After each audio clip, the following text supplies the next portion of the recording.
The train's whistle cut across the valley like a wounded cry, echoing long after the iron wheels screeched to a halt.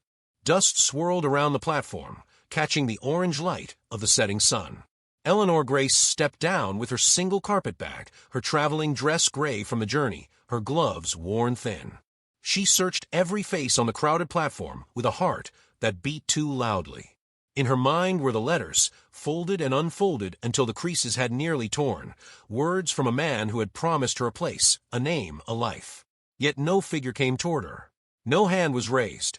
Around her, other women were swept into embraces, strangers becoming husbands and wives in a single breath. Eleanor stood apart, forgotten, the clamor fading around her like a tide going out. When the last of the couples drifted away, only whispers remained. Mrs. Fletcher, the sharp-faced keeper of the town's boarding house, shook her head as though at a familiar sight. "Another one left behind," she said, voice clipped with judgment. Clara May Simmons, whose tongue was as quick as her needle, leaned into her neighbor with a whisper meant to sting, plain as bread. "Can't blame a man for not showing." Eleanor felt heat rush to her face, but she kept her eyes steady. Tears would only feed their gossip. She followed Mrs. Fletcher through town to the boarding house, its shutters rattling in the evening wind. Inside, supper was laid out, beans and cornbread served without kindness. No one spoke to her. The clink of spoons against tin plates was louder than words. In her small upstairs room, Eleanor sat beside the weak flame of a kerosene lamp, staring into it as though it might tell her what to do next. The silence pressed in heavy, more cruel than the long miles of track she had crossed. The days stretched thin. She swept the steps of the boarding house, made herself small at the market, kept her head lowered in church. It was there a week later that she first saw Marshal Thomas Hale. He was a tall man with shoulders squared beneath a black coat, his face shadowed with a grief that seemed to cling to him like a second skin. Beside him walked his daughter, Lydia, 7 years old, dark-haired, quiet as a bird that had forgotten how to sing. He gave Eleanor the brief courtesy of a tipped hat, but nothing more. She heard the whispers again. "That widower won't take another wife. He's still got one foot in the grave with the memory of her." The words pricked Eleanor, though she felt no anger. Only recognition. He too was a soul adrift. One Sunday, after the hymn books had closed and the congregation began to scatter, Eleanor lingered in the back pew. Children spilled into the aisle. Lydia stepped away from her father's side and moved hesitantly toward Eleanor. The child's fingers curled around the hem of her dress. In a voice fragile as a secret, she whispered, "Can you be my mommy?" Eleanor froze. The world seemed to narrow to that one moment, to those wide, searching eyes. Something tender, fierce, and aching rose in her chest, as though her very heart had been struck. Before she could gather herself, Thomas's shadow fell over them. His jaw tightened as he lifted his daughter swiftly into his arms. He nodded at Eleanor, curt and unreadable, then turned and carried Lydia away without a word. Eleanor sat in the pew long after the church had emptied, trembling, her breath caught between shame and an impossible flicker of hope. By the week's end, Clara May had already spread her poison. "She set her sights on him," she said with relish in the general store, throwing herself at a widower. Eleanor heard the whispers wherever she went. She withdrew further, avoiding the market altogether, avoiding the glances that cut like knives. And yet, at night, alone in her narrow bed, she heard Lydia's whisper again, soft as a prayer. "Can you be my mommy?" The words replayed until they lived inside her, haunting and warming her in equal measure. One night, unable to bear the weight of it, Eleanor knelt by her bedside. The boards creaked under her knees. "Lord," she whispered, her voice unsteady, "if there's a place for me here, show me. If there's a purpose, let me see it." She clasped her hands tight enough to ache, her tears slipping silently onto the quilt. A knock sounded then, low, steady, unexpected. She froze, her heart thundering. Rising, she opened the door to find Marshal Thomas Hale standing in the moonlight, his hat held at his side. His eyes were dark, his posture rigid, as though asking cost him more than words could carry. The night air held its breath. Eleanor's chest tightened. She knew, in that instant, her life was about to change.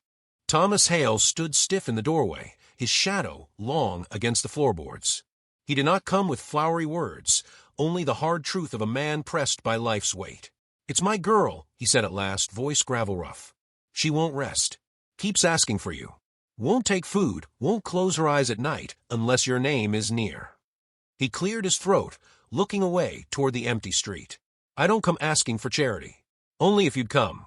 Stay. For her sake." The words landed heavy, both blessing and wound. Eleanor's heart ached to be wanted for more than necessity, yet she could not deny the pull of Lydia's small whisper. With quiet strength she answered, "If it eases her heart, I'll come." And so a few days later, she packed her carpetbag once more and stepped across the threshold of the Hale Ranch, uncertain what awaited her beyond the wooden door. Life on the ranch moved like the wind through dry grass, steady, unyielding. Eleanor learned its rhythm slowly. Lydia clung to her hand from the first moment, her little steps falling in perfect time with Eleanor's. Together they fed the chickens, fetched water from the well, kneaded bread in the kitchen's warm glow. Eleanor braided the child's hair in the mornings, humming soft tunes that had long been buried in her memory. At night, she tucked Lydia beneath a quilt, whispering prayers until the girl's breathing softened into sleep. Thomas often watched from the doorway, his broad shoulders leaning against the frame, his eyes unreadable. He spoke little, always measuring his words as if each cost him dearly. But Eleanor noticed small things, the way he lingered longer at supper, how his hand softened when patting Lydia's head, how his gaze sometimes flickered toward Eleanor before turning away. Still, the town did not keep its tongue. "Clara," May's voice hissed through the streets. "She's wormed her way into that house. Took advantage of a widower's grief." Eleanor felt the sting, but bore it quietly. Pastor Whitcomb offered her a kind word after Sunday service. "Pay no mind to wagging tongues," he said gently. "The Lord places each soul where is most needed." His words stayed with her, a balm against the sharp edges of gossip. Evenings on the ranch grew softer. One night, the three of them sat in the lamplight, Thomas mending a bridle, Eleanor darning socks, Lydia playing quietly with a rag doll on the floor. Silence filled the room like a blanket, and then Thomas spoke, his voice low and almost surprised. "She laughs again," he said, glancing at his daughter. "Hadn't heard that in years." His eyes lifted, meeting Eleanor's across the flickering light. She felt warmth bloom in her chest, not from his words alone, but from the unspoken truth between them. He saw her, not as a burden, not as a shadow, but as something steady, good. Neither spoke further, but the silence now carried a tenderness that had not been there before. Then came the night of the storm. Wind howled through the valley, rattling shutters and tearing branches from the trees. Thunder rolled like cannon fire. In the quarrel before the storm, Thomas had scolded Lydia for running too near the barn, his voice sharper than he intended. Hurt and stubborn, the girl fled into the night just as the first drops of rain began to fall. Panic spread quick. Lanterns flared, neighbors joined the search. The river, swollen with rain, roared in the distance. Eleanor's heart pounded as she called Lydia's name through the storm. It was Eleanor who found her, crouched shivering at the riverbank, the water rushing wild and dangerous nearby. Dropping to her knees, Eleanor wrapped her arms around the trembling child. "Hush, sweetheart," she whispered, pulling her close. "I'm here. I'm your mama now." The words spilled out before thought could stop them, born of truth deeper than fear. Lydia clung to her neck, sobbing into her dress. Thomas arrived moments later, breathless, rain streaming from his hat. He froze when he saw Eleanor holding his daughter against her chest, shielding her from the storm. The lantern light caught the tears on Eleanor's cheeks, the fierce protectiveness in her eyes.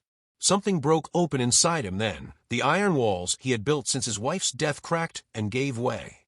In that moment he knew he had not only found someone to soothe his daughter's heart, but someone who had quietly mended his own. Back at the ranch, with the storm still rumbling beyond the walls, Thomas spoke at last. His voice was raw, stripped of its usual guarded weight.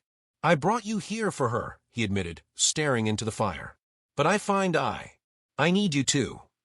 His hands, calloused and scarred from years of work, trembled slightly as he gripped the chair. Eleanor's breath caught. Tears filled her eyes as she whispered, "I thought no one wanted me." Thomas lifted his gaze, steady and sure now. "We did," he said softly. "We just didn't know it yet." The room fell into a silence that felt like prayer. Lydia slept peacefully nearby, the storm outside fading into nothing more than rain tapping gently on the roof. Eleanor felt her heart settle at last, as if the long miles of train tracks had carried her not to rejection, but to the very place she was meant to be. And to you, dear soul listening, I will say this: love does not always arrive with trumpets or grand gestures.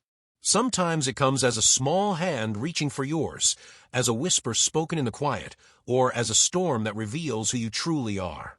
When the world calls you unwanted, remember, even the loneliest heart may be the answer to someone's prayer.